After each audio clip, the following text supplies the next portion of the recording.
Ladies and gentlemen, welcome the host.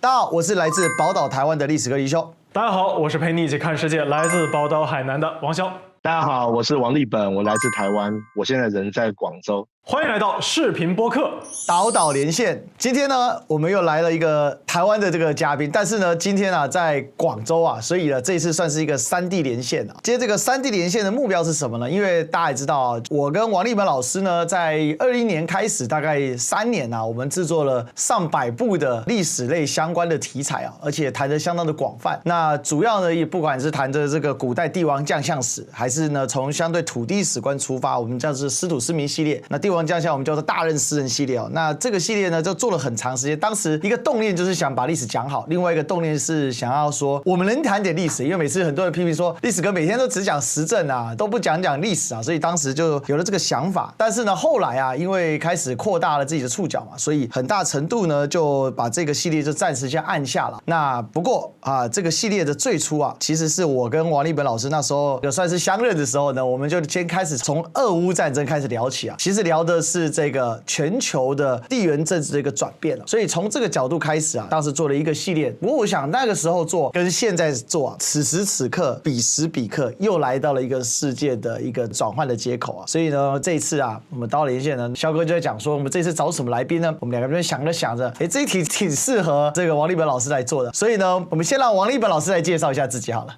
好，大家好啊、这个其实跟一休是老朋友了哈，我们过去也合作很长一段时间。那后来我们的系列虽然暂停了，但我们之间的联络跟沟通是没有停过的啊。我们还一直针对许多问题来做讨论哈。那跟新朋友介绍一下好了，我来自宝岛台湾，我毕业自台湾大学历史系，然后一直攻读到博士学位。那我一直都在海峡两岸的高校里面教书，我在台湾也教过许多学校。那我在2014年之后，我主要的教学跟科研就是在中国大陆，也一直以来也都很蒙受大陆朋友的照顾。这几年可以算是在大陆的一个学术人。我现在在广州的一所高校里面服务，那我还在继续在教书。我的研究大概就是研究中国的近现代史、欧洲的近现代史，包括抗日战争啊，包括第2次世界大战，也研究地缘战略啊。刚刚一休有说到了，这个我们过去也一起讨论这个俄乌战争。其实不止俄乌战争啊，我们还讨论过冷战，对不对？讨论过日俄战争哈，讨论过相当多历史上这些很重要、决定人类命运的一些重要的战争，跟它后面所引发的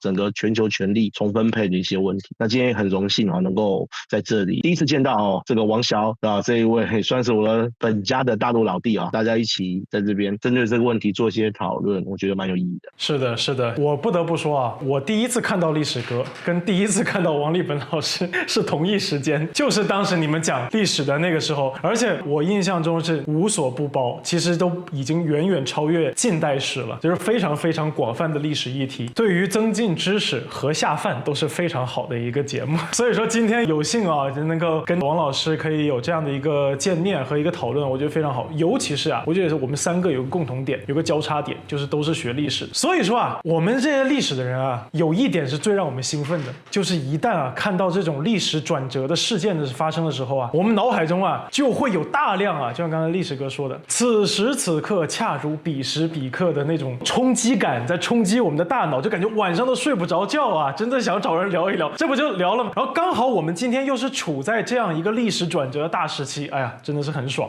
因为这一次我们可以看到，就是接连政要访华嘛，最重要的是世界，我们说联合国5常今年都来，除了自己是本常之外，其他4场全部都来，而且不只是来一次，它可能还包含像英国的外长也要来。当然，英国最近可能首相要换人了，这个我们不是很确定。但不管怎么样，整个历史大势是非常明显在往前推进。我们可以看到，川普来完，普丁来，曾几何时，大家能想象吗？双普齐聚北京，然后前后脚来完之后，你看到川普回去之后，就说我们规格应该比普丁再好一点。他用了一个 top than Putin， 我觉得太有意思了。所以这代表什么？我们所期望、所看到的一个整个全球的大势，看起来它现在就在北京在转换。那这样的一个转换，我们可以从从很多的历史的一个韵脚里面去找到。我们常常说啊，历史会反复的押韵，那它会有重复的韵脚，但是它不会有一个完全相似的结果，因为在不同时期、不同的一个状态，它会呈现出不一样的样态。因为人心是会随着时代有所改变，但人性它是相似而重复的。所以在这样的一个状况之下，我们这就是在看历史为什么能够见往知来很有意思的地方。这也是今天为什么想找王立本老师我都叫学长，都请学长来跟大家来聊一聊。因为当时我们做了一个大系列，我相信王潇都看完了，就是把这个世界强权的这个地移那尤其是霸权的地移呢来讲。但是这一次呢，我要特别讲，因为最近我跟肖哥聊 G2 聊的特别多嘛，尤其是川普亲自定义了 G2 是什么。其实 G2 就是中美双边关系，而且以美国来说，他可能认为这是全世界上他唯一承认的双边关系，其他的多少带一些单边。当然，他对俄国可能会客气一点，他对朝鲜台湾叫北韩可能会客气一点，因为人家有东西嘛，有 button 嘛有 big button。但是呢，对其他的他可能就不这么客气，甚至包含对他自己传统意义上的盟友，比如说日本已经惨到飞机从日本天空飞过去，高市早苗只能接电话也只有15分钟，但是他好像跟他讲了全世界除了你我什么都没有，有了你我有了全世界。这个早苗的心思很辛苦，所以我们今天就要来从这个角度政要接连访华从美国到俄国，到接下来我们看到巴基斯坦，然后再接下来塞尔维亚，刚好又遍布在不同的地方。俄国地跨欧亚，巴基斯坦南亚它是一个独立的分区，然后但是巴基斯坦又是南亚跟整个西亚对接的地方，尤其巴基斯坦现在又跨足到了西亚，所以这样子看我们可以看到很多的一个不一样。所以首先第一个呢，先请肖哥先给大家稍微简单讲一下，最近你在看到这个尤其你现在人在上海的话，你来观察就是接连这一些大头们来访华 Big Hat， 你看到了什么？我说一点，就是我认为现在北京正在变成一个叫做国际交流和信息交流，而且是关键信息交流的这么一个中间点。什么意思呢？就是我们一般想到这种信息交流，我们首先会想到可能是类似于那种特务之城，比如说什么香港新加坡，对吧？什么这个布拉格，类似于这样的地方。然后呢，我们会说，这种地方是信息交流的地方，但不是。这种呢叫做水下信息的交流地方。我们现在说的叫做真正的决策者们进行信息交流的地方。我可以跟大家来说一下，最近呢看新闻的时候就会发现，不单单有大范围会谈，还有小范围会谈，而且这个是比较频繁的。就是特朗普来的时候有大规模会谈，也有小范围会谈。特朗普走了之后，普京来了，有大规模的会谈，但是呢也有这个小范围会谈。大范围会谈是谈什么呢？我觉得谈呢就是叫做具体的国与国之间的交流。但是呢在外交里面，我们同时要知道，外交是有一个非常非常明确的一个理论基础，叫做决策者，叫 policy maker， 就是他是在具体做决策的。而一般来说就是所有的政治实体里面做外交决策的那个 policy maker 就是一把手，所有其他的人，不管你是什么这个部长那个顾问，大家提供的都是叫做意见 consulting 的 advisor， 但是呢最关键的是最终的这个决策的人来拍板。但是大家要考虑到，一把手做决策，但是一把手呢一般是有2种身份，一种是他的叫做政治实体赋予他的身份，一般就总统、主席、首相等等等等，他有这样的一个身份，这是从叫做权力结构里面的身份。但另外一点我们要知道，每一个决策者都是一个具体的人，是一个有血有肉的人。所以说在做决策的时候，有一些领导人他们不单单要考虑国家利益，还要考虑小家的利益。所以这一次呢，特朗普来的时候嘛，不单单带了他的内阁，还带了他的家人。所以你就知道这个人不单单要聊国家利益，还要聊自家利益。但是我们也知道，这个人这个聊自家利益是已经风生水起了，他已经藏都不藏了。前2天我看的一个新闻，就是特朗普直接赦免了他们全家的这个税收。但一般要知道就是美国嘛，他们一般强调自己的法治社会，所以呢在美国呢抓人呢，有的时候呢由于别人的这个律师请得非常好，所以你不太好抓他。但是呢这个联邦政府一般通过什么样的方法来抓一个人呢？通过查税的方法。人家说是美国国税局是美国非常强大的一支武装力量，你很难说FBI 跟这个国税局到底谁更强大，因为 FBI 它是抓不到这个黑帮老大的，但是国税局是可以抓到黑帮老大的，它是这样的一个情况。那好，特朗普就直接赦免了他们家的税务，就是直接说就是我哪怕卸任之后，这国税局不能查我家的税，哇，这么狠。所以我说这个人做自家的利益已经是藏都不藏的了。所以当我们在做决策的时候是这个样子，就是他的决策其实相当于是大家要知道，所有的国与国之间的交往相当于有一个灰色地带或黑色地带，战争迷雾的这样的一个状态。就玩游戏的时候，比如玩帝国时代或者玩这个红色警戒的时候，候，我们都知道有一个战争迷雾，就是你看不到，你不知道别人真的在想什么，别人真的在干什么。所以有的时候呢，在做决策的时候，别人给你一堆的信息，但是呢，你是猜，你得猜哪一个更有可能性。而现在北京现在变成这样一个角色，就是大家不单来带自己的内阁，带自己的国家的这些各种部委的领导一起来谈，同时还要关起门来一把手对一把手谈，就峰会。这个峰会不是大峰会，而是小峰会。当谈到小峰会的时候，把门一关 ，OK， 你到底有什么诉求？你的政治理想，好，我们可以谈你的政治理想。那么不能说的部分，你也可以告诉我，你到底有什么焦虑？为什么要这样做？这样做呢，有2个好处。第一个好处叫做消除不稳定性、不确定性，就是你具体的忧虑，你告诉我，或者说呢，我具体的忧虑，我也可以告诉你。这样子我们可以拉通，这样哪怕将来你身边的顾问把你围起来，说一堆话，说一堆对我不利的话，但是呢，你至少知道今天我已经跟你透底了，你也可以给我透底，这是第一个好处。另外一个好处呢，就是你获得了一些这个叫做媒体不会报道的信息。其实媒体不会报道的信息是传统的外交里面经常做的事情，但是呢，由于我们也知道现在这个互联网时代信息越来越发达，导致越来越多外交被迫会被公开，但是外交其实不太适合被公开。外交跟内政不一样，内政你要关系到自己家里面的国计民生，可是呢，外交这个事情有的时候是你在做一些交易，它的交易呢可能是分成好几步，你如果只看前面1-2步，很可能导致舆情被炒起来之后，国内可能会有舆情去反扑你。可是呢，大家不太会知道你走到第3步、第4步、第5步是什么样子。如果关起门来聊，那就好。所以我们也可以看到，比如说第1届特朗普第1任期的时候就是白宫漏得跟个筛子一样，动不动呢这个各个媒体就说据不愿透露姓名的消息源展示。这次我们关起门来聊，如果呢媒体再给你爆出来我们之间聊了什么，对吧？要么就是你特朗普把信息漏了，要么就是你那个翻译把这个信息给漏了，反正你知道是谁漏的，你就不用担心会不会是其他什么这个白宫里面的2面人给你漏出去的了。如此一来就帮他解决了这样一层。那么其他人再来还是小范围，我觉得呢，当小范围的这些信息交往多了之后，决策会更加的游刃有余。我们利用这个王世坚委员的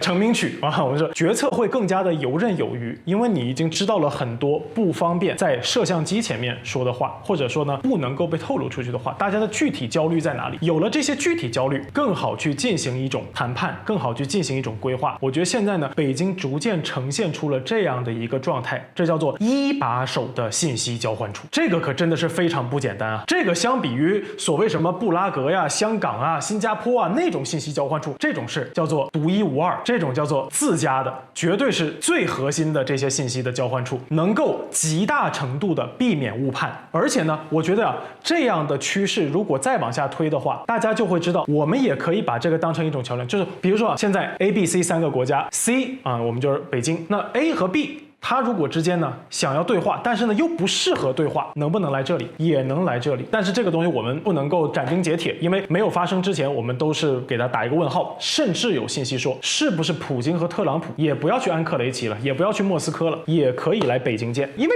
确实我们看到今天的这个世界局势是这样的，你如果说特朗普和普京一起来北京，那基本上这个世界目前的事情很多是都可以谈顺了。而我们看到另外2个地方，就是刚才历史哥也说了，巴基斯坦要来，塞尔维亚要来。巴基斯坦来和塞尔维亚来，某种程度上又在反映一种叫做地区中的不稳定性，需要寻求稳定性。我们大家虽然说这个事情大家都不说，但是我们也都知道，巴基斯坦现在扮演的一个角色，已经远远不是巴基斯坦的国力自己能够扮演出来的角色了。巴基斯坦正在扮演一个远超它的国力、远超它的国家治理能力、远超它具体的执行能力的这么一个角色。所以我们知道，巴基斯坦在扮演的这个角色，一定要充分的结合各方的意见和信息，所以他必须要来，他得来了之后呢，他才能够知道3个老大具体聊了什么事情。然后呢，我们再看塞尔维亚。塞尔维亚我说2种可能性因为这个也是我自己的揣测我个人的一个揣度，所以说这个不代表任何的机构或者说有任何信息源。我的揣度是这样的，塞尔维亚现在有2难，就577本人有2难。第一难是它的周边现在正在发生的一些异动，而这些异动呢，可能会影响响到它。如果说这个世界还有下一个火药桶，如果说大家想利用混乱来解决一些事情，那么在哪里是最容易炸的？科索沃是最容易炸的。就是你如果想要再重新拉出来一个霍尔木兹海峡，然后呢已经天时地利人和，那么就是在科索沃这个地方。我们不讨论古巴，因为古巴呢它不叫做天时地利人和，那个完全是特朗普的一厢情愿。在古巴点炮约等于在格陵兰点炮，就是他完全不做前面的任何的准备动作，就是直接冲进去，那个我们不去讨论。我说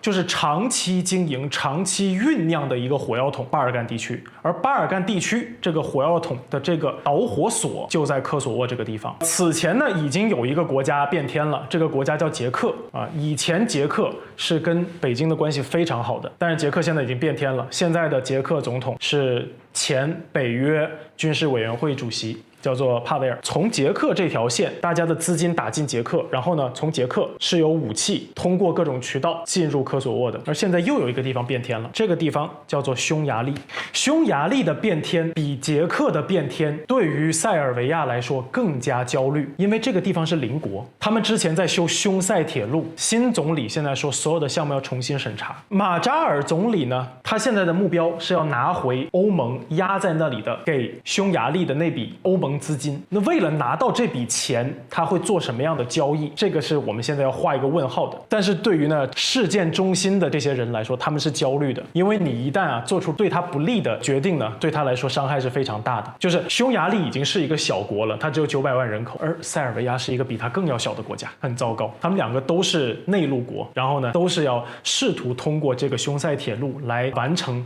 很多的转身的。因为之前如果塞尔维亚可以完成匈塞铁路，那么有可能塞尔维亚在贸易领域半只脚是踏进欧盟了。但是现在这里要画个问号了这是第一个。然后呢，另外一个焦虑是什么？叫做国内的反对派会不会有样学样？所以这个他也是焦虑的。然后呢，现在他要来，我觉得为什么要来？我觉得是解决2个事情。第一个呀，我觉得呢是需要知道能够决定这个世界走向的各个一把手，他们到底有些什么样的信息。比如说他想要知道，会不会有人在背后要卖我，或者怎么着的，他想要知道，安心。另外一个呀，这个是我自个人揣测，这个揣测呢，就是他有可能是觉得大家都去，现在目光都在那边，闪光灯都在那边，那我去一下，是不是也可以给我个人的这个克里斯玛可以增加一些信息，增加一些这个加分。所以你会发现就是它会慢慢的变成一个趋势，找信息的人要来，找存在感的人也要来，好，找信息同时找存在感的人他也要来。那么在这里呢，会逐渐的把北京变成一个就不再只是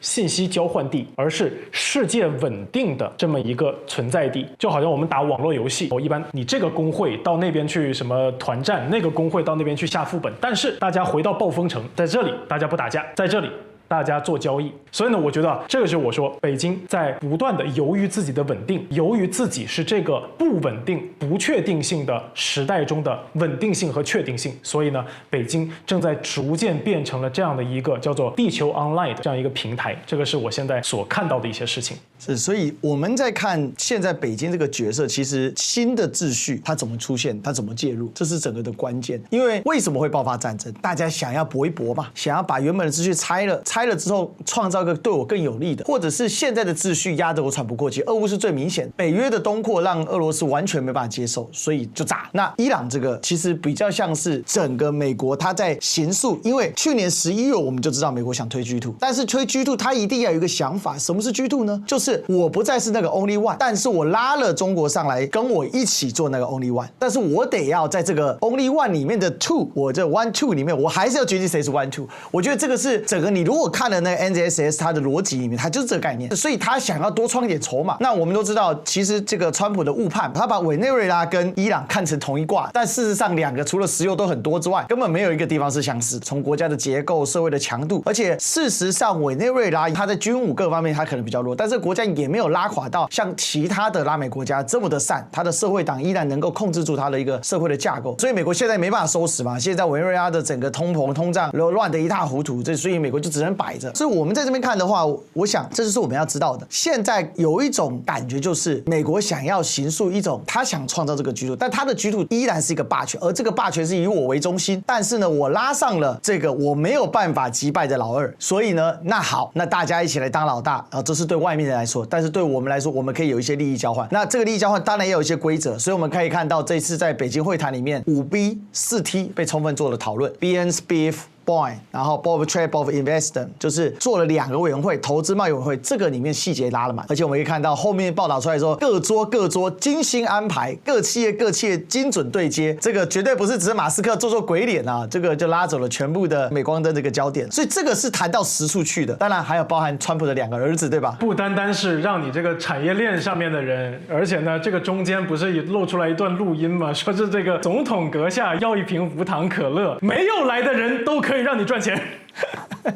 所以大家要理解啊，这里面有很多的细节，它是在拉满，但是做到这种程度代表什么？这一场交换，这一场会面，它是非常实际。这我们从学历史的人，我相信这是绝对实际，那就代表有些东西转变。而美国能够给出这么好的一个姿态，现在欧洲人爆了嘛，欧洲人炸了，原来川普也懂礼貌啊，原来川普也知道外交该咋做，那为什么他来欧洲就什么都不懂呢？甚至呢，当时大家还记得伊丽莎白2世还在的时候，对伊丽莎白2世不太礼貌的事情，当时英国人也很炸，不是吗？不过他对老太太还是相对比较礼貌的啊，但对其他人那简直，那对马克龙那简直是天天把他当条马克虫嘛，连点面子都不给的嘛。所以我们在看这个概念的时候，我们可以看到，这就是一个全球秩序的转换。那这个转换跟之前几代秩序的转换，我们可以看到很多不一样。西葡转换到英法，从英法转换到美苏，再从美苏进到美中，那这个就是整个这个我们说有重复押韵的地方，但是它的细节跟它的样态，我认为有非常巨大不一样。这也是我们谈 G2， 但是没有所谓的 G2 的条款，没有所谓 G2 的框架，但有 G2 的事实。但这个剧里面，美国的剧跟中国的剧完全是不同的内涵，因为中国要的是什么，美国要的是什么。而且我们可以看到，刚才我讲的那几个例子，那全部都是所谓的西方文明 （Western culture）。但是这是第一次，我们从所谓的全球化时代来临、大航海时代来临之后，第一次真正意义上东方或者说我们说亚洲、东亚的这个原本世界另外一级的大文明重新回到了线上。我们说终于啊，它呢这个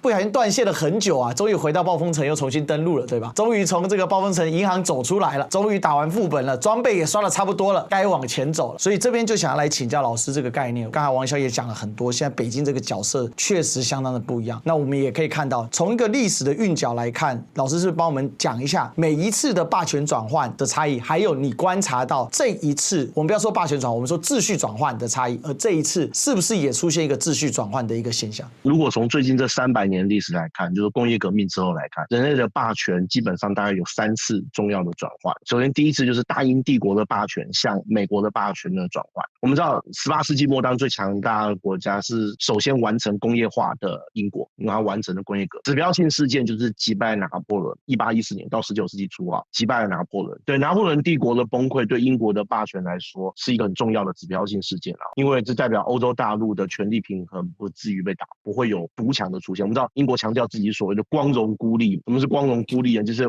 我原则上不参加欧洲大陆上的任何的结盟或者任何的事务，我只专注于我的海外利益。这个对英国来讲是一个基本的国策然后也执行的相当彻底，可以这样讲。那这一次英国的霸权持续时间相当长，大概基本上持续到第一次世界大战爆发。我们可以说整个19世纪可以说就是英国的世纪，我们可以这样讲。英国在最强大的时候，在1860年代左右，就是维多利亚时期的早期，英国的工业产值占全世界的35%左右，保守估计35%左右这个记录要到第二次世界大战之后才被美国打破。美国最高的时候占全世界46%，在第二次世界大战之后，在这之前就是英国是长期保持这个记录。然后英国当时我们大家都知道这个名词嘛，日不落国，也在19世纪的时候这个时候达成而且最重要的一点是，英国它把整个权力平衡玩得非常的好我们刚刚讲它在欧洲，它保持几个强权之间的权力平衡，包括普鲁士后来的德国包括奥匈帝国，包括俄罗斯帝国包括在地中海的意大利王国，它保持一个相当好的平衡。其实它在亚洲也是玩这样的平衡。各位，我们知道在甲午战争之前，其实有一段时间英国是很支持满清的。满清帝国最重要的顾问，2位学历史的老弟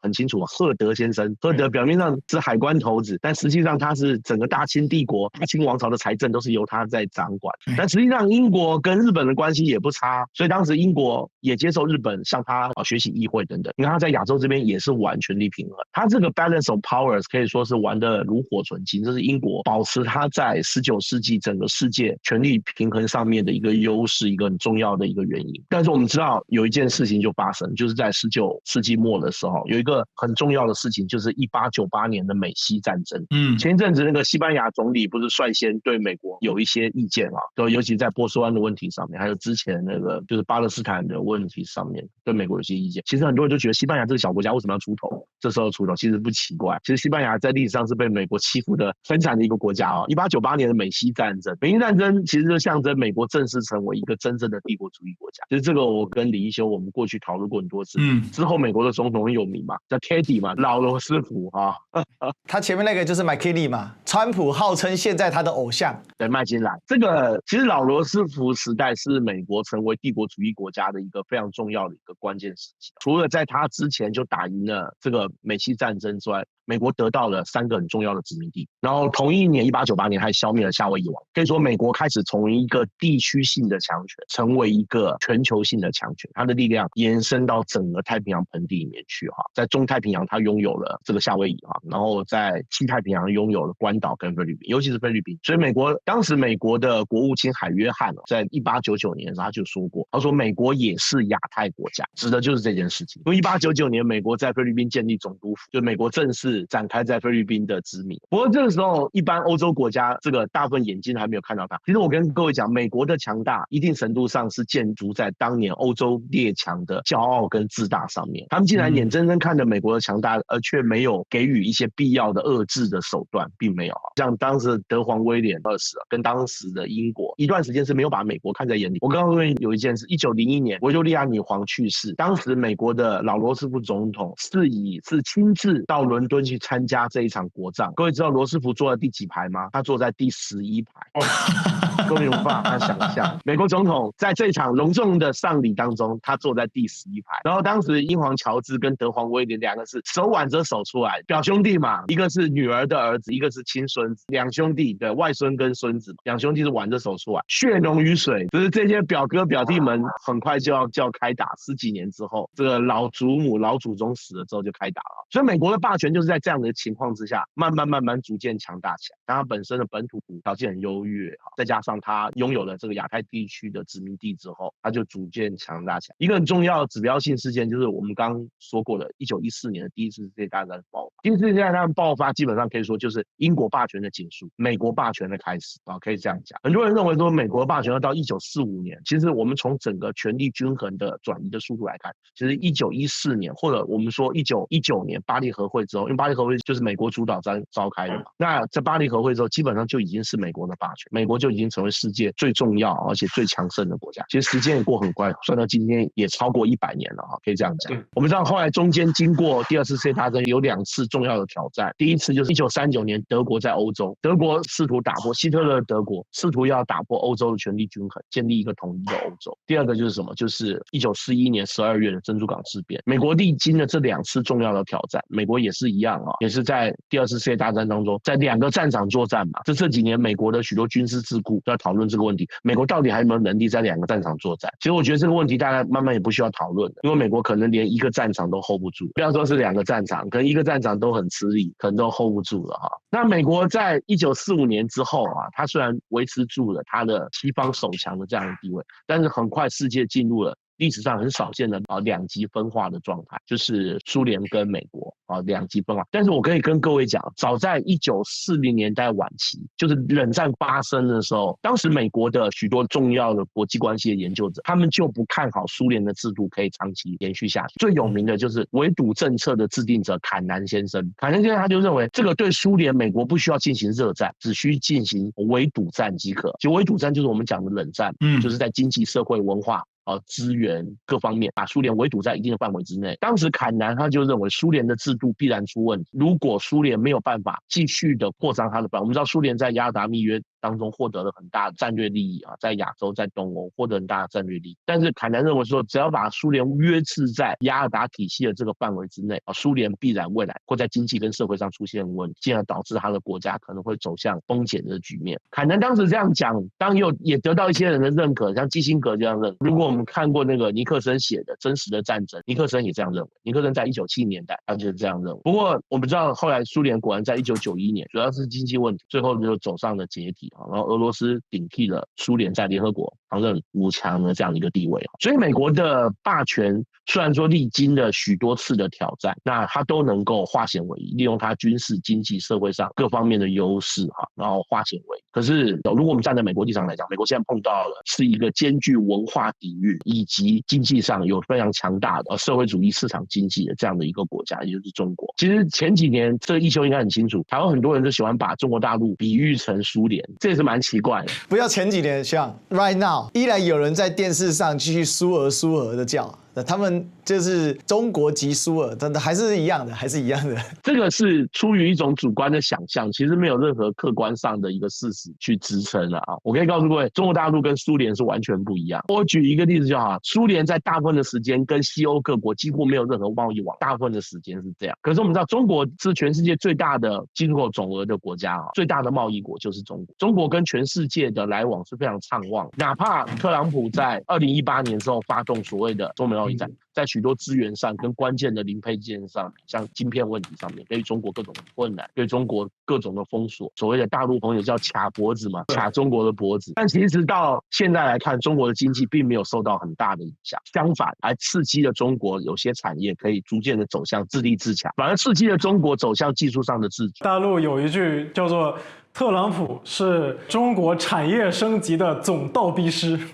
真的是这样。建国诚不误我，这个头衔他应该收下，应该不要客气啊。所以这一次特朗普来北京访问，他当然也是带了满满企业家一起过来。其实如果我们务实一点来看就是我们可以看到跟很多人看法可能不太一样，就是特朗普这次来中国，其实讲白了就是为美国的财团在寻求商机啊。其实再讲白一点，就是为了他的期中选举，为了把美国的经济拉起来一些。其实一定程度上也等于是显示他从2018年发动了这个对中国的贸易战。其实拜登那4年是变本加厉了，并没有任何的转换，没有因为美国政党轮替而对中国的政策有什么样的转换。其实到这个特朗普这次访华之后，基本上可以算是结束了哈。中国从邓小平时代开始，甚至更早一点，就已经不断显示过，中国绝不称霸，中国不寻求霸权。这个我们过去我跟一休我们也讨论过，中国不是一个霸权国，中国不寻求霸权，中国寻求的是一个长期稳定的一个国际秩序。实际上中国一直以来在努力的也都是这件事能够跟欧洲、跟美国、跟日本能够建立一个长期稳定的关系。但我们知道中间卡了一个台湾问题，跟美日之间，这也是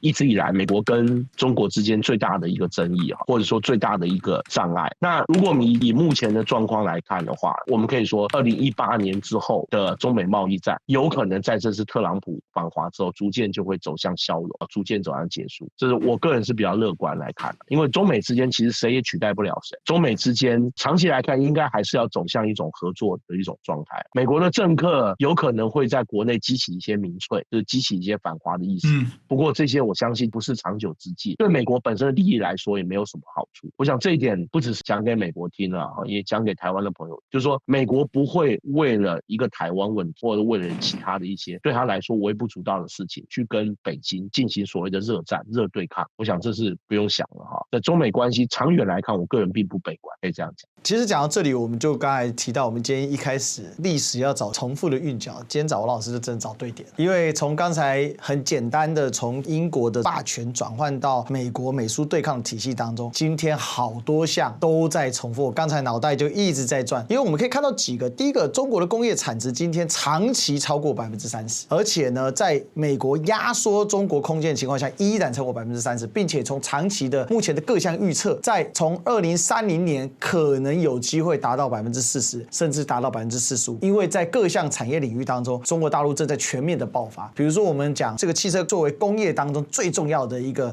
产业结构、指标产业，那大量量的汽车的生产。当然，最新我们看到比亚迪看起来它的净利润并不高，但是我们都知道这个叫做爆发的前夕，它已经能够自持跟存活下来。它之所以不高，它投了非常多在研发，投了非常多在开创市场，投了非常多在建构它的体系。可是当这个体系完成的时候，会发生什么事情？这是一个点。第二个点，我们可以看到自有大儒为我辩经的时代突然出现了。比如说桥水基金的创办人 Dario， 这个就在我们这一趟之前，我们在制定这次的主题当中，我就跟肖哥在聊，肖哥就讲到了 Dario 最近接受美国的媒体的专访啊，他竟然非常积极的帮大家科普什么叫做朝贡体系。那这简直太有趣了，因为我们聊那个新天朝观已经聊了好几次了嘛。这个从之前到现在，我们讲新天朝观就是不在形式上面分你我大小，但是在事实上面出现你我大小，依照大家的实力跟能力来安排彼此的位次。他对西方做了一个很严厉的批判，他说西方的体系啊，从英国到美国看起来都讲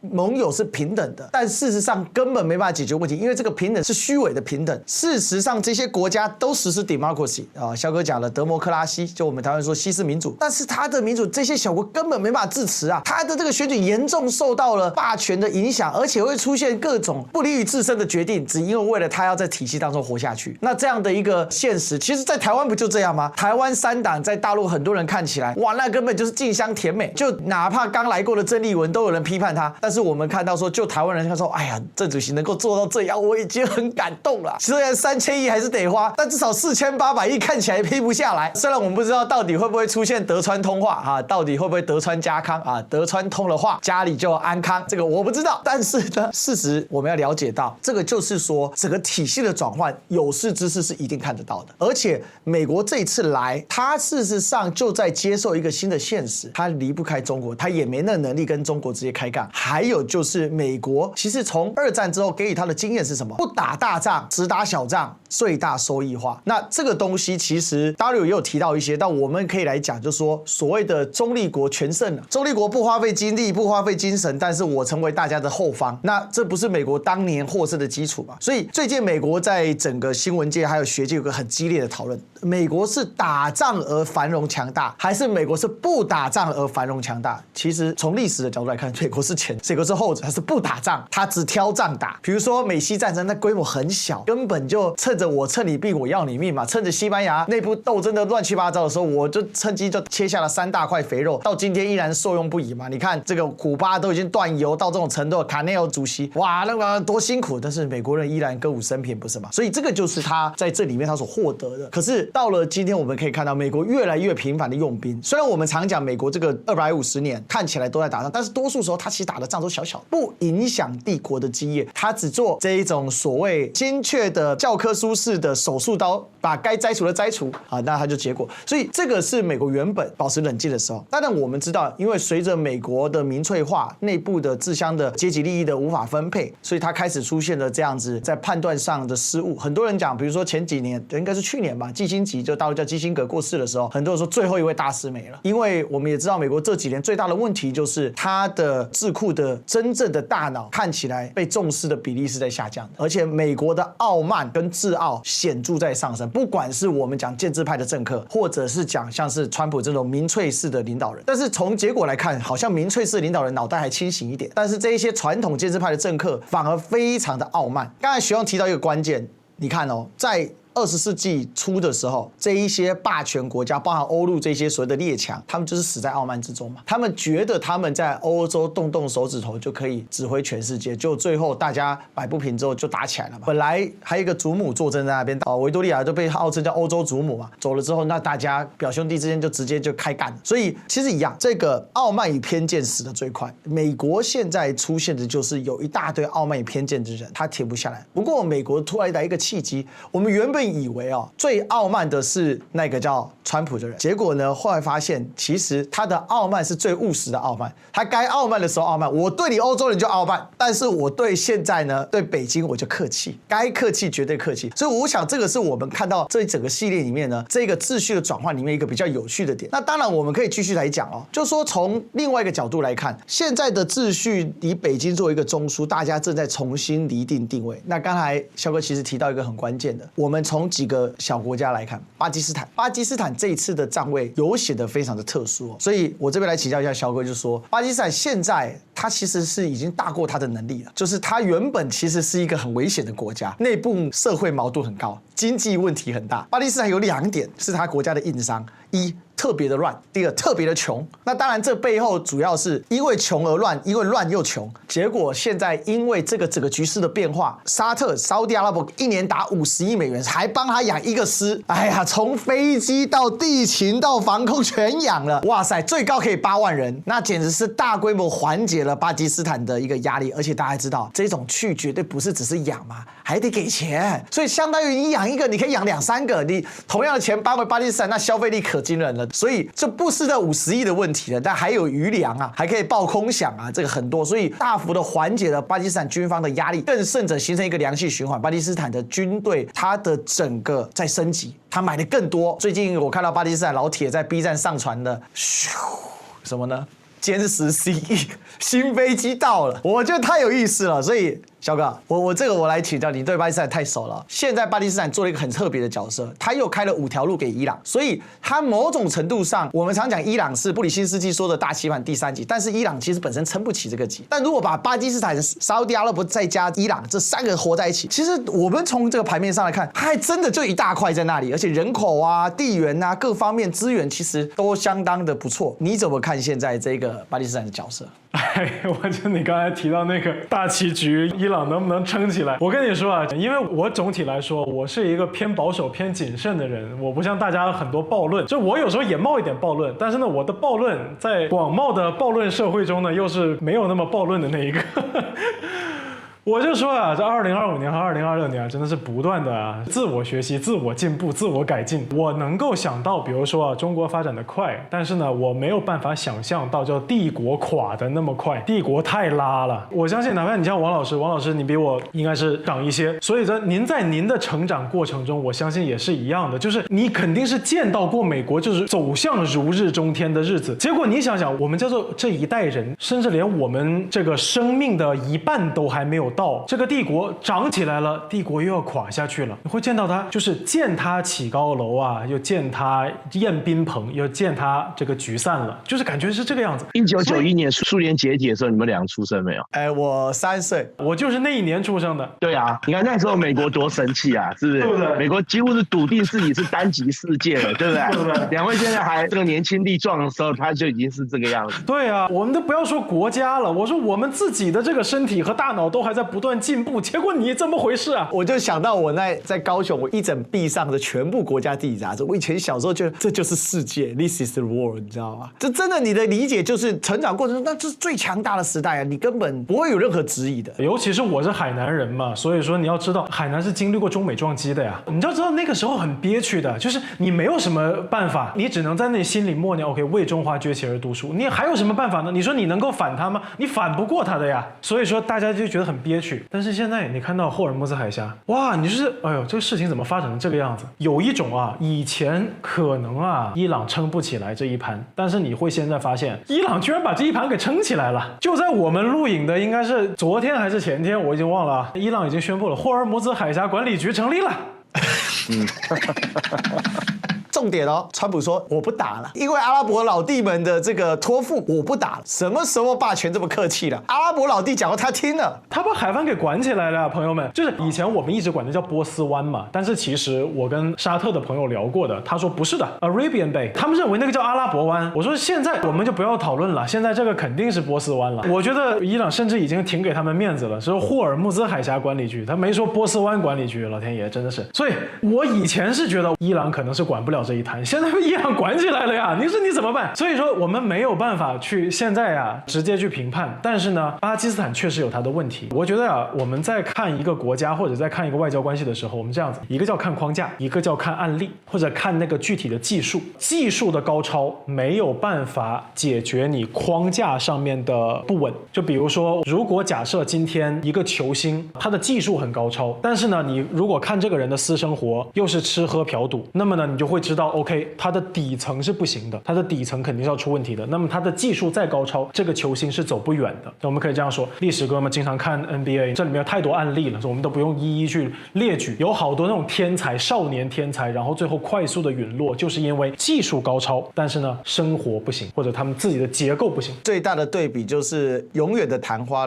LeBron James， 你看他的私生活真的是非常严苛，对吧？非常自律。所以说詹姆斯就是那种叫做结构性压倒，他的结构性强势，他自己本身身体机能又很好，本身他的技术又很好，然后呢他还不断的用自己生活的自律去维持他的身体机能，就是这种人就很强。但同样我们放到国家来说，今天我们来看巴基斯坦，其实就是这样一个情况，它叫做结构性不太行，那技术性很强，它现在表现出了很强的技术性优势，尤其是在那一片啊，就是当年啊，我们觉得啊，每一个国家都有它的特长，什么沙特的这个闲置产能大，然后呢，阿联酋它是有它的这个叫做国际金融中心的这样一个地位，然后呢，伊朗呢又这样子，但是呢，巴基斯坦，你别的不说，今天呢，我们可以明显的感觉到，我们这个世界在进行一个什么样的变化，就是我们从全球化、从贸易叙事、共赢叙事，然后呢，谈判叙事转向了安全叙事。当你一旦进入到安全叙事以后，那么呢，以前那些就不成立了，就是你手上有多少钞票，这是排到第2位的，以前这是第1位，因为以前有钱你就能买东西，买东西你在国际化的叙事里面、全球化的叙事里面你是买家，买家为大，因为我要做你的生意，我要赚你的钱，那所以说你说话说了算，你是投资人，你是老板。那现在不是，现在的安全叙事，安全叙事里面就是你能不能打赢，打赢再说话。以前美国镇得住场子，所以大家都不动，大家都不动的时候，大家拿钞票说话。现在美国证明自己打不赢，反而是这些小国在证明自己能打赢。所以你看，巴基斯坦去年这个印巴空战一下子打出了国际空间。巴基斯坦这个国家跟中东那些国家是完全不一样的。就中东那些国家呢，它至少还能发展一个叫做民族主义，比如说伊朗，我能发展我的伊朗民族。然后呢，沙特阿拉伯也好，这些白袍子他们会强调，哎，我是阿拉伯国家，或者说我有君主叙事，我忠君报国。然后呢，那些世俗化的阿拉伯国家，他们会说 OK， 阿拉伯民族复兴，他们都是有过这样的历史阶段的。巴基斯坦其实很尴尬，巴基斯坦是一个拼出来的国家，所以他们的叙事只有一个，就叫伊斯兰。当年呢，成立了巴基斯坦的时候，他们给自己的一个定义叫什么？他们是最大的伊斯兰国家。他们曾经想要打造这样的一个身份认同，就是我们是伊斯兰世界最大的国家，所以呢，我们要争取当伊斯兰世界的领袖。这是当年巴基斯坦的建国的时候的一段政治目标或政治信仰。但是后来发现啊，你这个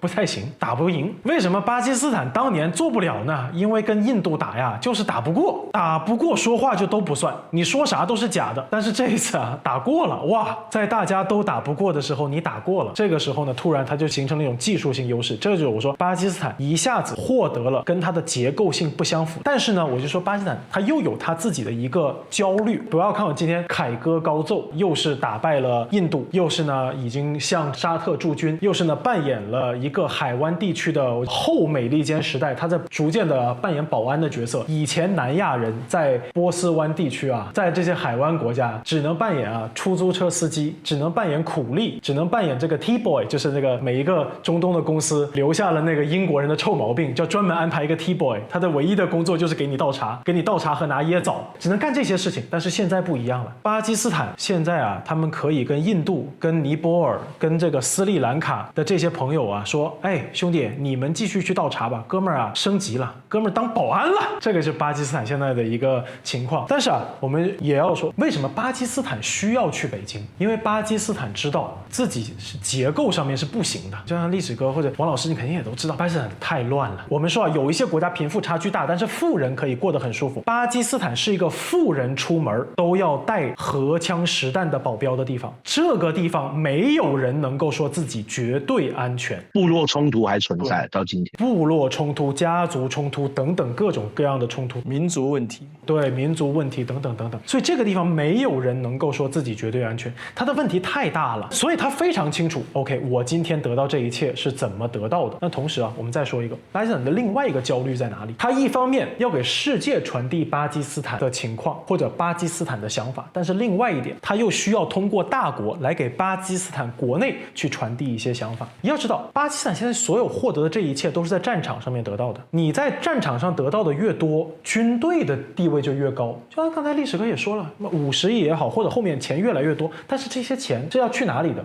是要去到军事开支的。我们又要说一个，巴基斯坦是一个有着光荣传统的热衷于军事政变的国家，所所以说我觉得巴基斯坦这些文官他也很着急，他需要把这几方都给拉住。所以现在啊，我们看到巴基斯坦他在政府中这两派恰恰就是他最大的两派的这个家族，一个是布托和扎尔达里联盟，这是两大部族两大家族的联盟，这是总统家。然后呢，总理家是这个谢里夫家，然后呢还有军队。当然巴基斯坦有很多很多的派系，那如果说我们挑出来3个派系，就是这3个，这是叫 Big Three 啊，3巨头。那我们知道在物理里面啊，三角形是最稳定的结构，但是呢在政治里面啊，这三角形啊是最不稳定的结构。如果我们熟读历史就知道啊，罗马帝国你只要出现3巨头，就是说明啊有2个人未来会被判死刑。所以啊大家都在尽力维系这个三角形。你会发现布托扎尔达里就是总统家跟谢里夫家，他不会同时去一个地方的，他们会接连前后去北京或者前后去美国，他们不会同时去美国的。但同时呢，他们2个又知道，如果说军事政变了，那对他们2个都是颠覆性的打击。然后呢，你看在沙特这边为什么能安下来这个，也是因为一场军事政变。老谢里夫当年是总理，然后呢就是被当年他的总参谋长穆沙拉夫政变了，推翻了，他跑到了沙特。今天老谢里夫家族有2支，一支是在国内从政，一支在沙特做生意，所以说他们跟沙特的这个关系是非常紧密的。这是为什么他会能够从这里面联络到沙特，这里面是有家族关系在里面，也有国家的历史在里面。但是呢，当你的历史联系的越深的时候，谁又能不被历史的韵脚给震撼到心灵呢？他也会想，哎呀，沙特，我是怎么来沙特的呀？而且呢，他看到啊，在沙特驻守的这个的8万雄兵，他看到，哎呀，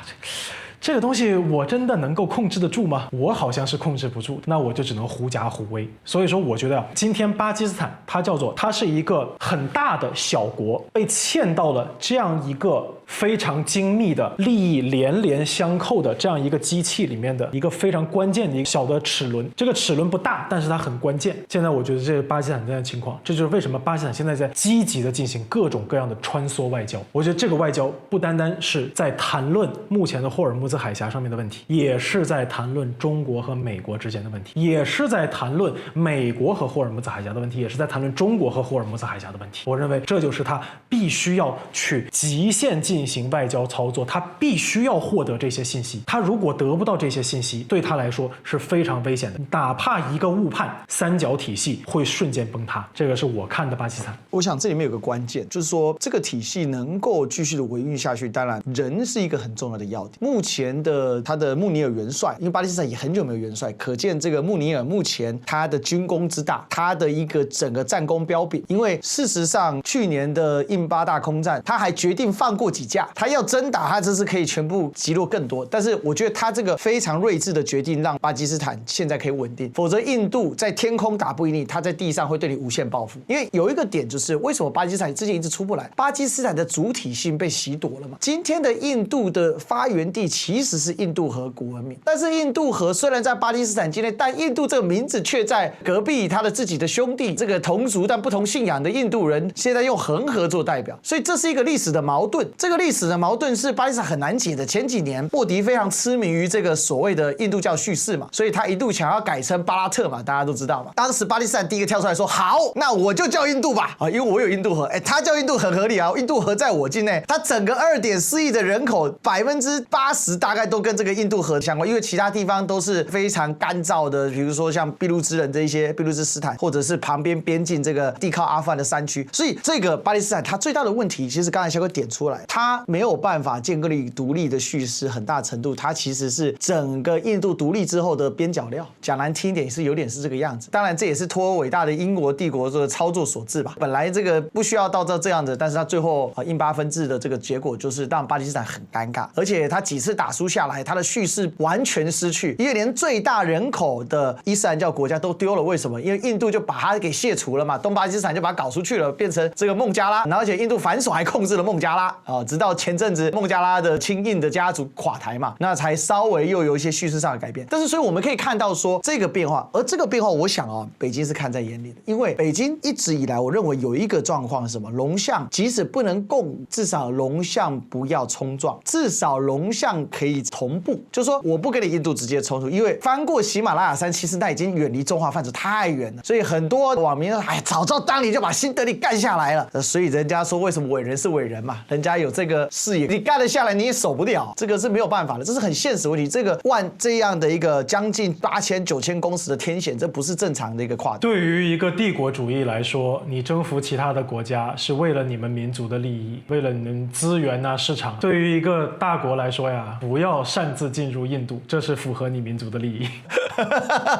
小米在哭泣。所以呢，我们要去理解这个概念的时候，你就会知道说，巴基斯坦它今天我觉得确实他们还是有它的历史底蕴在的。虽然这个国家很新，但是其实这里的民主跟历史很久，所以我觉得巴基斯坦它确实它的不管它的领导阶层、它的军队都在做一定程度的互相的一个包容跟调和，但是这很困难，只是有赖于强人之间彼此的一个基本的信任跟稳定。但是这能够持续吗？那它就必须要有一个更强大的外部的一个力量跟框架。如果现在这样的巴基斯坦可以让大家都变得更好，那我们是不是可以继续这样下去？我想这个就是为什么我觉得全球开始开启北京时刻这样的一个变化，所以他一定得去北京，因为在北京现在所散发出来的一个气息跟氛围，就是这样的节奏跟这样的结构是有利于大家的。而原本在这样的结构跟这样的节奏没有诞生之前，大家是很混乱的，因为原本的结构就是我们一开始所讲的，原本的秩序创造者、维护者，他自己拆了这个秩序，就是美国嘛，他对着自己的秩序干，还对着那一些期盼着美国只是一时心乱情迷、意乱情迷会回来的，他一定会回来的。川普之后一定会有拜登2号这样的一个欧洲呢，他一样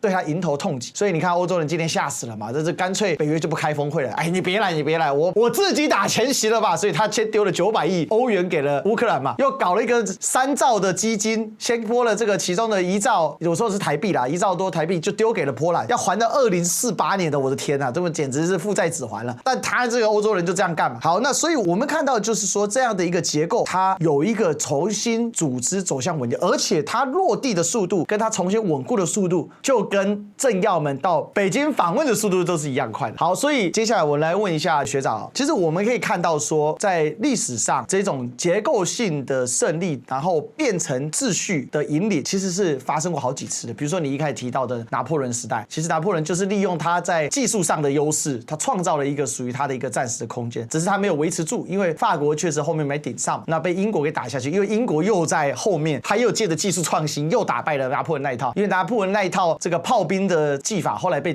突破了。所以如果从一个历史来看，其实我们可以看到，虽然中方兵马未动，只有展示没有真的发枪炮，但是巴基斯坦替中方打这样的一枪那从历史的旋律来看，你怎么去看待这样子在每一次秩序转换的时候，这样重大的战争，是不是可以给我们举个例子？其实，在历史上许多重要的事件，它的转捩点都是在于战争。我们刚前面已经讲到一个1898年美西战争，就是一个很明显的例子。像刚刚那个2位学弟谈到的，像印巴空战，我告诉各位，印巴空战有一个很重要的一个象征，许多谈论国际政治的朋友可能比较忽略。我告诉各位，从第2次世界大战之后，美系飞机天下无敌是一个神话，因为在大部分的区域冲突战争当中，美国制造或者说欧美制造的战斗机都有压倒性的优势。我们过去跟历史哥我们俩谈过，当年1982年的贝卡山谷空战，以色列空军打叙利亚空军打了一个82-0，把叙利亚空军的苏联制的战斗机几乎打得落花流水。当然这里面除了飞机的性能之外，还有飞行员的素质问题，还有战术的指挥水平，这些都有关系但是这个数字本身就很震撼嘛，就是32-0一样的意思。对啊0就是很难看的一个数字嘛但是这次印巴空战等于是欧美的第一线战斗机，法国的标风战机号称世界最强4代半，这个欧美的第一线战斗机竟然被以他们眼光来看属于第3世界的中国制造战斗机所击落了而且是在头对头的空战当中 head to head 被击落。这里面不单单只是飞机的性能问题，还包括直管通勤，包括指挥管制、通信、后勤联络等等各方面的技术。其实我们知道巴基斯坦的军事依靠中国的支撑，这个是一个客观的事实那巴基斯坦在这场空战战当中，也等于是教训了自认为继承西方霸权体系的印度的一个很重要的一个指标。我告诉各位，印度的独立后的第一任总理尼赫鲁曾经讲过一句话，就是印度未来要不就成为世界强国、世界超强，要不就什么都不是。尼赫鲁当年说的，很有前瞻性，现在正在朝着什么都不是的方向快速逼近，快要什么都不是啊！那个其实真正继承战后大英帝国的世界霸权的，或者说试图继承世界霸权的是印度。印度是所有的除了前苏联之外，所有主要强权当中唯一的一个采取攻势国防，它的国防是不断的对外扩张。印度从1948年独立到今天，它的领土不但没有减少，而且它的领土还扩张，并吞西金这些小国，还有整个泛印度洋地区、大南亚地区，几乎都是它的附庸国，像斯里兰卡，像刚刚那个学弟讲到的，像孟加拉，最近尼泊尔也出事了。对啊，尼泊尔、不丹这些小国都，所以它是一个典型的霸权国，它继承的就是过去大英帝国的霸权了哈。那我想印巴空战也算是我们讲整个地缘政治上的一个转捩，也是整个人类武器史发展上的一个很重要的这样的一个转捩点哈。那刚刚那个两位学弟也谈到巴基斯坦这个角色的一个扩充跟一个转变的问题。我告诉各位啊，其实巴基斯坦，我相信它内心的恐惧感还是非常的强烈的，因为它的国家底气不足。巴基斯坦是个意外产生的国家，各位，就是刚刚那个历史哥已经讲到那个俾路支斯坦嘛，俾路支斯坦是当年英国人打波斯人抢来的土地，简单说是从当年伊朗人的老祖宗手上抢过来。那另外就是刚刚讲印度河流域那一块，过去印度跟巴基斯坦在大英帝国统治时代、殖民时代基本上是属于一体的所以那个就没有什么问题，反正都属于印度总督管辖嘛。我告诉各位，印度缅甸也属于印度总督管辖。你看当时印度总督管的地有多大？有人算过，大概差不多将近500万平方公里，非常大的一块地都是还有什么斯里兰卡、不丹这些都属于印度总督在管。好，我要讲的是说，巴基斯坦的成立完全是当年大英帝国在从南亚撤退的时候所遗留下来的一个历史问题，我们可以这样讲所以巴基斯坦内部有很大的一个整合上的缺陷，还有一个先天上国家发展的一个缺陷但是因为我们知道整个中亚到西亚地区，就我们刚刚讲到像波斯湾地区这样的一个局势的一个发展，所以使得巴基斯坦的地位水涨船高。实际上我们大家也都知道，我们中国后来在2016年到19年之间就租借了瓜达尔港，另外修建了所谓的这个中巴铁路，所以巴基斯坦的能够支撑目前他所扮演的这样一个跟他本身权力地位或者跟他本身实力不相称的这样一个角色，很重要，应该还是要靠中国大陆在背后给予军事跟经济还有政治上的支持，这是很重要的。我相信当然中国不是一个霸权国家，这我一再强调历史事实也是这样，但是这样的一个角色对中国来说，中国应该是喜闻乐见的，因为中国不需要在这一个敏感的地区跟其他国家有直接的接触跟摩擦的可能。巴基斯坦一定程度上成为中国的代理人，我们可以这样讲，可以在这个区域既稳定住自己的局势，又可以稳定住中国在这个地区的利益。所以我相信当这之中是非常微妙，这个操作起来也有一定的难度。不过短期来看的话，我相信这个利益还是很明显，对巴基斯坦来说符合他的国家利益，对中国来说符合自己的地缘战略利益，可以说是双赢。另外还有一点就是刚刚我们讲到这个美国在波斯湾地区这一次对伊朗的战争，我们可以说也算是一个历史的转捩，很清楚这个美军所向无敌的神话，也可以说在苏联解体之后，在这一次可以算是彻底的破灭了是。那当伊朗受到的损伤当然也相当的大了，但是从某一个角度来看，伊朗在整个波斯湾地区它的地位甚至一定程度上的一个领导的这样一个地位，可能未来可以说是逐渐巩固。像霍尔莫兹海峡管理局的成立，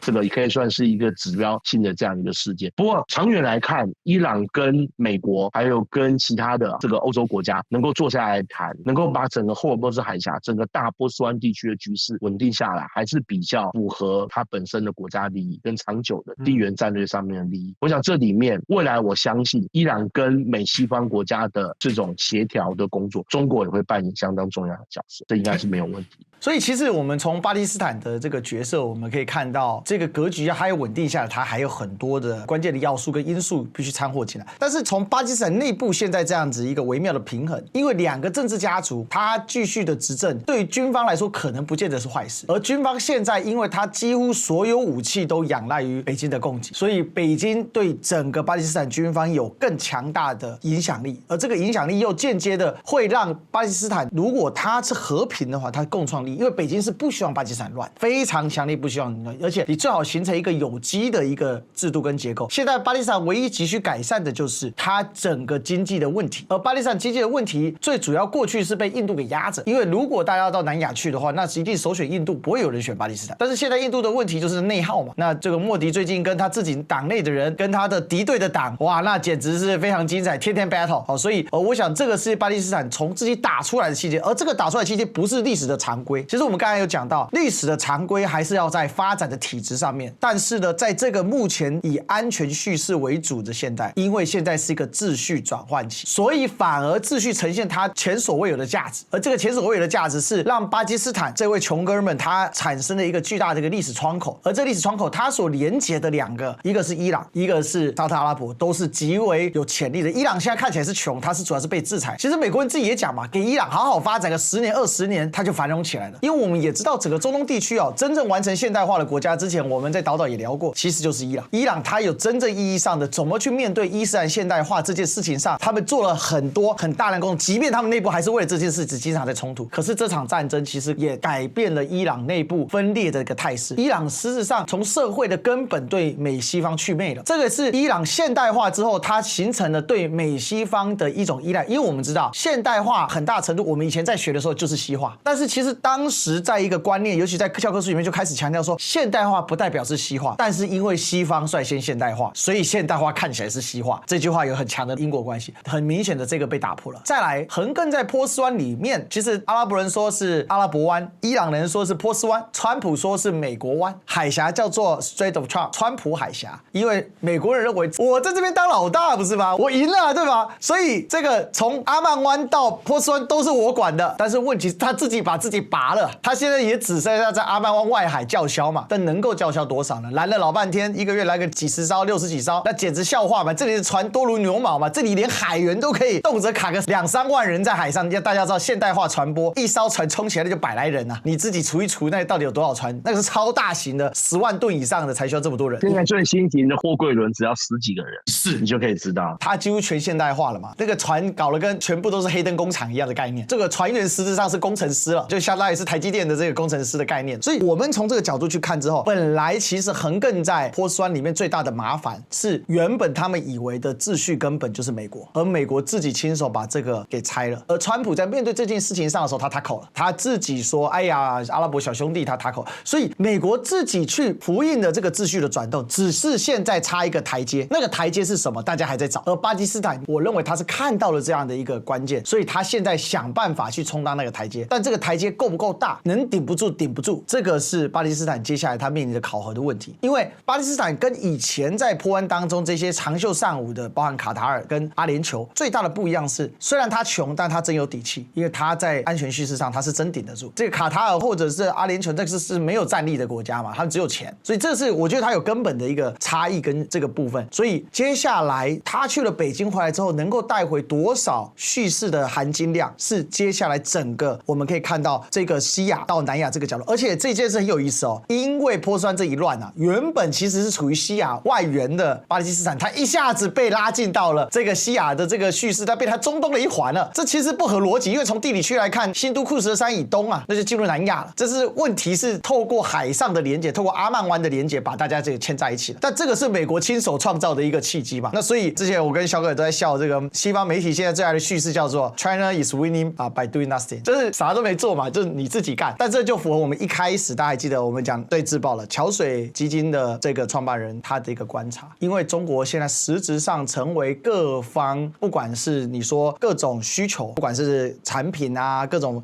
这个秩序啊，各种叙事，它的场所都在中国。所以其实这也变相的制造了一个新的一个这个状态，就是说这个新的秩序它要怎么样子去维护。那这里唯一的变因就来到我们岛岛每期都要谈的爱赖 TV 时刻，唯一的变因就在小两岸海峡这个，因为大两岸的问题其实经过了这个两边的 number one 互相讨论之后，其实我看是差不多4466。川普现在回到美国，他唯一要做的叙事是什么？他如何去说服这些冷战化死脑能够接受这样的新的叙事？也就是说，中华民族的伟大复兴跟让美国再次伟大是并行不悖的，而且可以合作共荣。这个是他原本的叙事当中，他必须要去跨越这一层。但是我觉得啦，他这次带了这么多高管来啊，而且高管愿意来啊，而且且很多我记得川普讲了一句很有意思哦，这些人很多人都是第一次见到总书记，这代表什么？以前这些人距离中国叙事是太遥远了，即便他们可能有些业务啊，但是这次他都把他带来了。那我觉得这个就是一个很根本的改变。因此呢，回过头来啊，我跟这个王立本老师都是台湾人哦，我想这也是大家很关心的一个核心议题，而且得是大家都要亏导说是爱 TV 嘛。好，那就讲吧，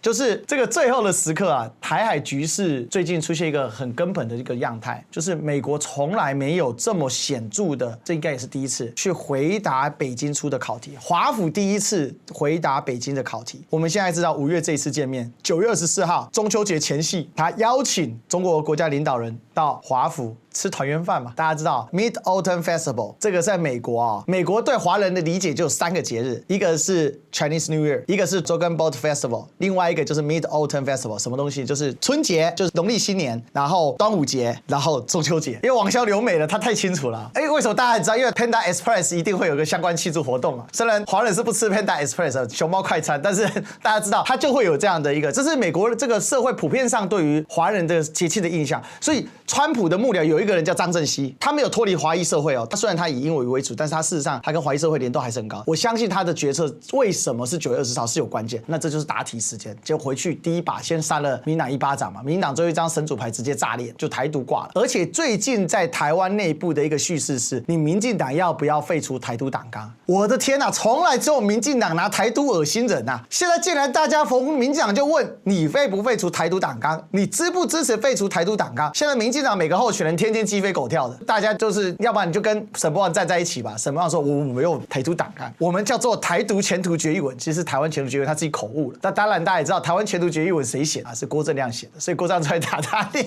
郭正亮都放弃台湾前途决议文了，所以这太有意思了。这个部分啊，王立本老师非常的熟悉啊，所以我们先让王立本老师来跟大家分享一下，你怎么看接下来进入小两岸叙事？我认为这是一个我们可以这么说，就是北京时刻来到，那这个所谓川普口中的 G2 叙事，或者我们现在说的新天朝观的建立当中，最大的变数就在台海两岸。那你怎么看这件事？尤其台湾的台独问题。好的，其实美国从1979年就是跟中国大陆正式建交之后，在台湾问题上，它是采取一种两手策略。一方面，它在跟中国大陆强调的就是所谓的一个中国政策，但是对一个中国的内涵，美国却始终采取一种外交上面的一种模糊的方式来加以定义。另外一手就是，他又用他的一个国内的法律。各位请记住，台湾关系法是美国国内法。台湾关系法除了对美国政府之外，对任何国家、对任何的政治团体来说都没有任何的意义了哈。又用台湾关系法把台湾放在他的一个实质保护的这样一个范围之内。其实台湾关系法讲了很多内容，其实台湾关系法就只有一句话是有意义的，就是 provide defense weapon， 就是提供防御性武器，只有这一句话是真有意义。所以军售这件事就成为美国跟台湾之间关系一个最重要的一个纽带。如果一旦军售这件问题如果得到了解决，或者是美国愿意在军售问题上对中国大陆让步的话，那基本上台湾跟美国的关系差不多就走到头了，我们可以这样讲。所以这次就很有趣哦。刚刚学弟讲到，那这次川普访问这个北京啊，这除了带了很多老板过去之外，其实他跟这个北京在谈关于台湾的问题的时候，其实就是2个很重要的重点。第一个就是他已经表得很清楚，他不支持台独，美国政府的政策是不支持台独，也不希望台湾走向独立哦，这个是很重要。这个在过去叙事当中很少出现，不希望台湾走向独立，这就等于是去看 future 哈，看未来。就我未来美国也不认为台湾独立符合美国的利益。第二个就是拿台湾的军售作为筹码，跟中国大陆进行所谓的谈判，或者说所谓的协商。各位，其实后者比前者伤更大。美国其实过去已经有很多政治领袖讲过，就是他们对台湾独立是不支持，或者是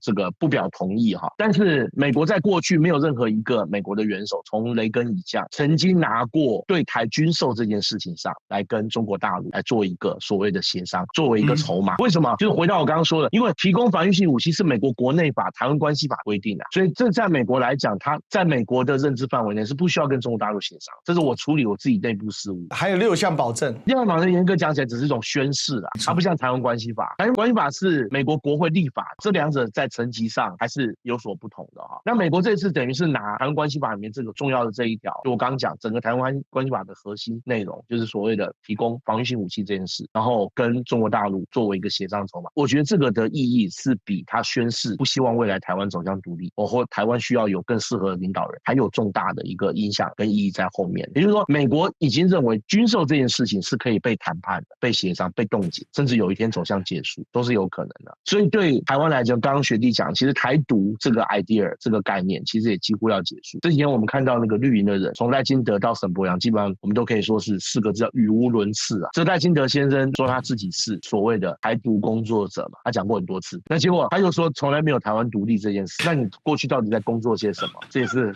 很奇特的。那什么样我是不太想评论他了，我觉得他没有多大的评论价值啊。他有一个价值，当赖清德提名沈伯洋作为台北的市长候选人的时候，他就是在对北京宣战，我用最台独被你通缉的沈伯洋来选台北市长。我想这个是赖清德为什么？其实我们看到美中加速在接近的时候，所有人都跟他说：“你等等吧，你缓一缓吧。”民进党是加速全力倒逼在野党，你一定要通过1.25兆台币的军购，只要不通过，你就是卖台，你就是这个对北京投降，这个你就是舔共。民党基本上在做一种大撤退式的掠夺嘛，这我把它称作大撤退式的，像世界末日来临之前一样，把整个岛上能掠夺都掠夺。简单讲就是这样。其实我这个话现在已经很多岛内的，我台湾内部的朋友大家基本上都同意，民党有太多很反常的现象，就不像是一个在进行治理的一个政府，我们可以这样说啊，它像是一个掠夺代理人，可以这样说，已经到这种地步了。那我要讲的是说，在美中关系发生变化，或者说川普这一次访问这个北京之后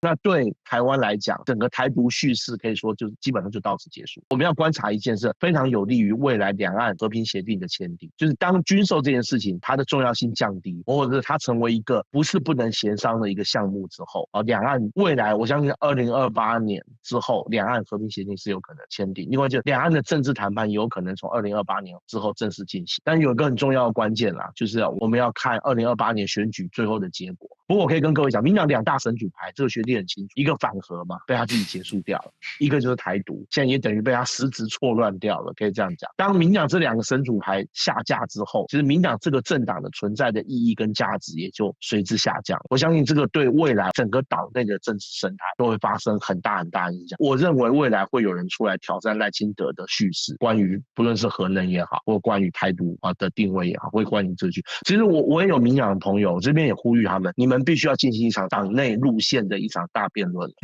过去民进党曾经有过这样的记录，这个我们要公平的说，这是民党一个很好的传统。就是他党内发展到一定瓶颈的时候，他会用一种比较开放的态度，让各派系进行一个公开的对话，对未来党内的路线进行一种拟定或者一种妥协。那我相信民进党也需要这样做，否则的话，民进党未来的政治前途，我个人是不看好。可以这样讲。我想这里面最大的具象化就是你可以看到国民党里面有一些奇怪的力量又出现了嘛，就是当这一场政治斗争从蓝绿或者是说在野对抗执政的民进党，蓝白结合的对抗绿的这样的一个激烈态势，转换到蓝营内部的激烈态势的时候，其实它这个很显著的就是力量或者框架很明确的是，民进党在这一局里面相对来说已经是不那么重要，反而是即将可能会获得胜选的国民党，因为它这个蓝白它是在主导性地位的，它出现了内部的一个动荡，而且国民党又缺乏像民进党那一种内部路线大辩论的传统，喜欢来阴的嘛，所以国民党里面最有战力的叫什么？叫小刀嘛，因为捅自己人比较用力嘛，出去抡不了大刀嘛，这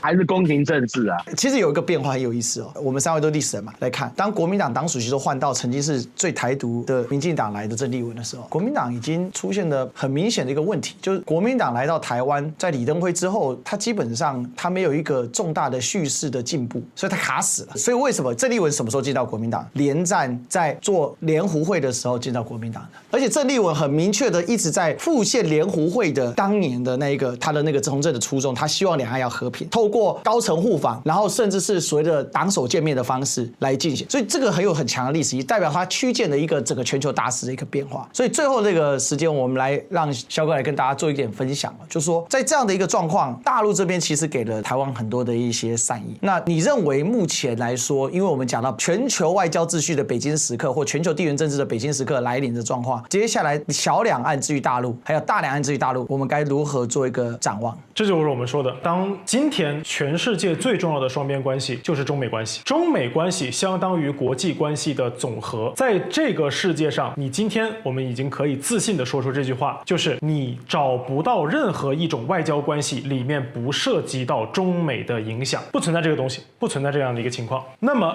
大两岸也在积极地影响着小两岸。我认为大两岸正在给小两岸里面在创造机遇。虽然我们一直知道在互联网的舆论上有一种声音是武统派，就是不管不顾，我就是武统。但是呢，我们也要认识到，如果说我们真的走到民间，我们去问很多具体的大陆的老百姓，其实很多人的心目中还是希望有一个和平的解决方案，也要期待有这样的人出来。但是呢，我们又同时知道，在岛上经过过去十几年、几十年的人为的很政治的操作，我们不说岛上的人都一定是叫做基因毒，但是呢，通过教科书的一遍遍的洗刷，通过媒体的不断的轰炸，通过这些政治人物不断的灌输，确实培养了一代的天然毒，会有这样的情况，这个也是我们认知到的，然后我们不用去讳言。但是呢，所有的人灌输是一方面，选择自己要不要去看一看这个世界，或者说看一看现实，这又是一方面。每一个人我相信一辈子，就是我们都说这个细胞每7年都会轮换一次，你是一个全新的人，那每个人的脑子其实这一辈子也会经历好几次的转变。我觉得郑丽文就是一个非常非常好的案例。他在学生时代，他有他所处的一个非常特殊的历史背景，那个时候我认为啊，他是读书很好，但是呢，在政治上面，由于他是个新人，他有他的天真性，他有他的幼稚性。可是我们也要同时另外看到一点，就是浪子回头金不换，他在他的整个成长的过程中，其实他也在不断的去迭代他自己的政治认知。而我今天看到的就是，我认为郑丽文不管是他的行动，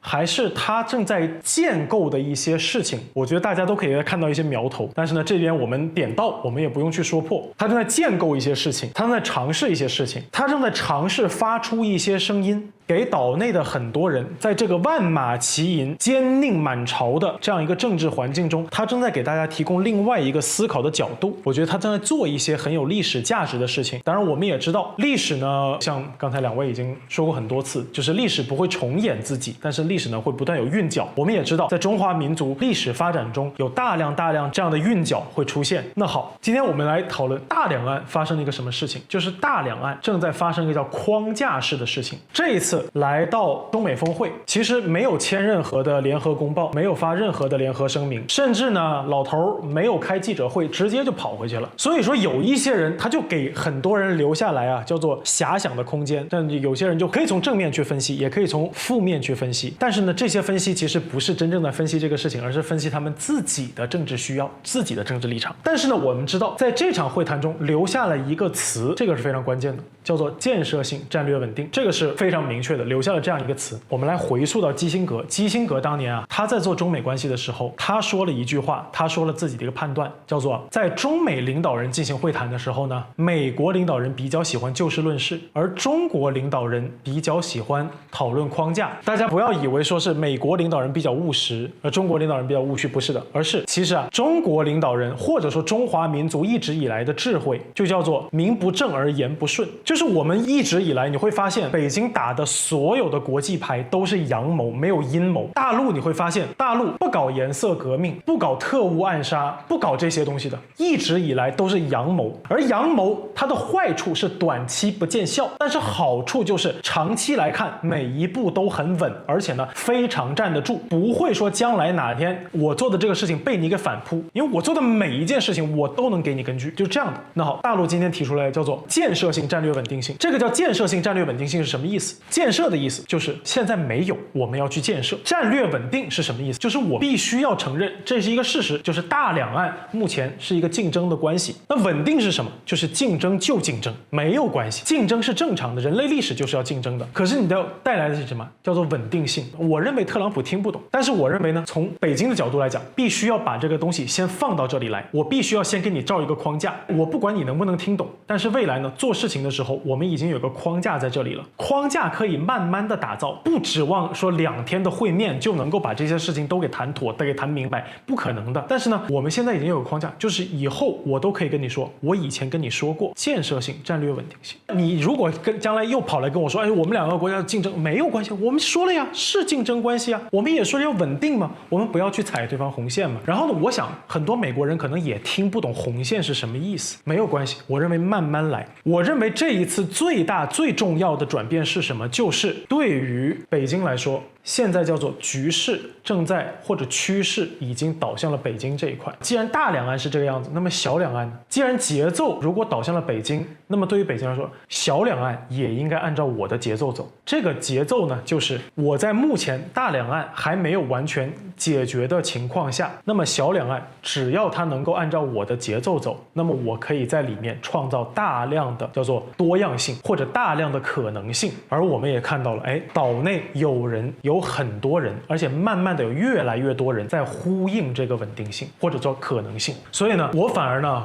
我会看到就是一方面，我们看到这个民进党正在对台湾进行一种掠夺性的统治，但同时另外一点就是说，在历史上面这种事情并不少见。当年这个蒋宋孔陈，他们也是对大陆进行了掠夺性的，然后呢逃跑。今天呢，也许几个绿色的人物，他们也会进行掠夺性的，但是从大的历史的层面上面来看，我们要知道真正的意义是什么？真正的意义到底是黄金、是美元、是钞票、是产业链吗？我认为不是的。中华民族能够走到今天，而且在不断的自我迭代，不断的越来越强大，原因是在于我们永远是把叫做民族利益和历史大义，还有每一个人的幸福与未来，我们是放在第一位的。也就是说，今天为什么大陆要掌握这个节奏？因为这个节奏叫做给更多的人浪子回头金不换的机会。每一个能够成为中华民族一份子的台湾岛上的人，未来都会是这个民族继续发展、下一步再次迭代的一个宝贵的财富。然而，如果两岸的问题能够用一种更加有智慧的方法解决，可能在短期上面来看是要付出一定成本的，但从长期来看，如果说拉到我们整个民族的历史来看，将会是未来的中华民族、未来的中国人，可能100年后、200年后中国人，他们翻开历史课本的时候说 ，OK， 这边又有一个我们可以学习的案例。我觉得是这个样子，所以这个是我从这一次的会谈或者说整一个的国际变局中，我看到的一些事情，就是框架有的时候比你突然跳一步可能更加重要。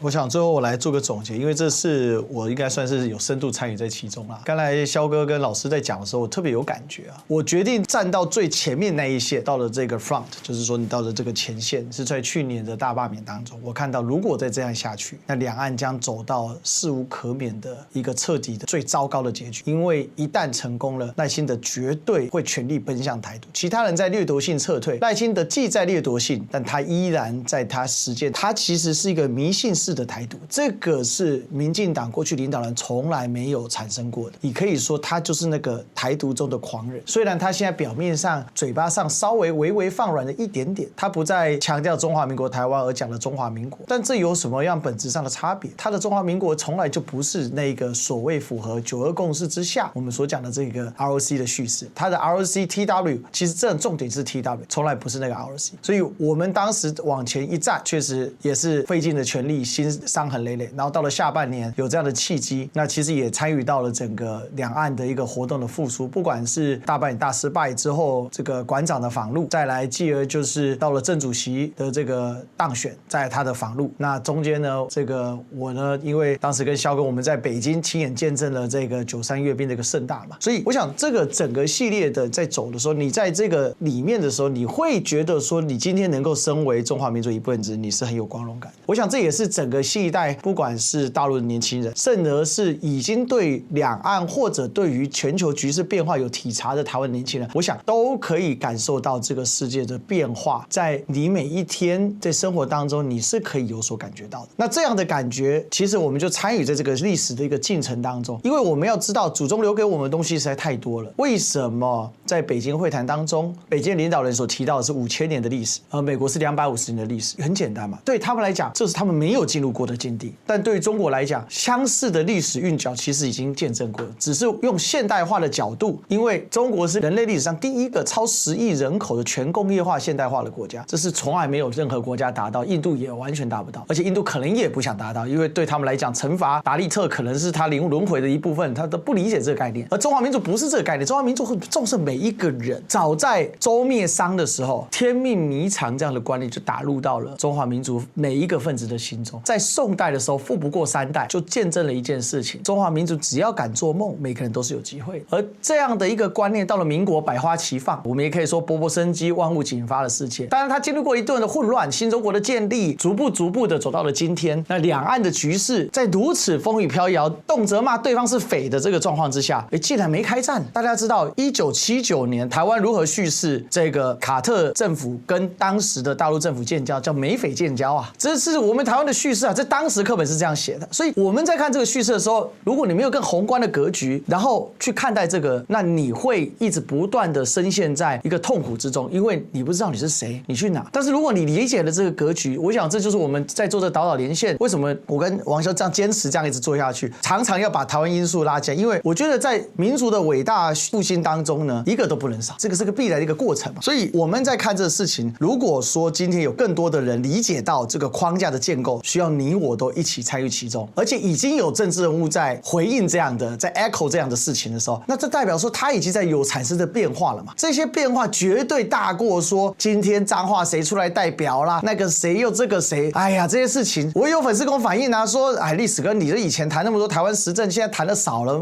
我就想说我就去看别台了。我了解我们也因为这样损失了一些观众，但是我们获得的更多嘛，所以这就是我想今天这一期特别请王老师来，就是要把这样的一个历史大脉络、大架构给大家捋一捋、顺一顺，让大家更有信心。风雨生信心，机遇与挑战永远并存的。但我相信成功就是在未来可见的一个方向所以历史呢，它总是会不断往前。那相信这个大家会继续收看更多的导连线那希望大家如果觉得我们的节目很精彩的话呢，记得帮我们点赞3连，然后呢，或者是按赞、订阅、分享在这个不同的平台就给我们多一点支持。那也欢迎大家，特别是留下你的留言，特别肖哥最选讲那一句，有请你在哪里就分享一下你的故事。特别今天点名到了几个地方，如果你有那个珍贵的 IP 的话，你一定要告诉我们你现在发生的故事有没有吻合上大的叙事，还是找不到那个叙事，也许也会触发我们不一样的一些想法OK， 那最后祝福大家超越极限，变得更强。谢谢老师，我们下期见喽，拜拜。好的，谢谢大家，拜拜。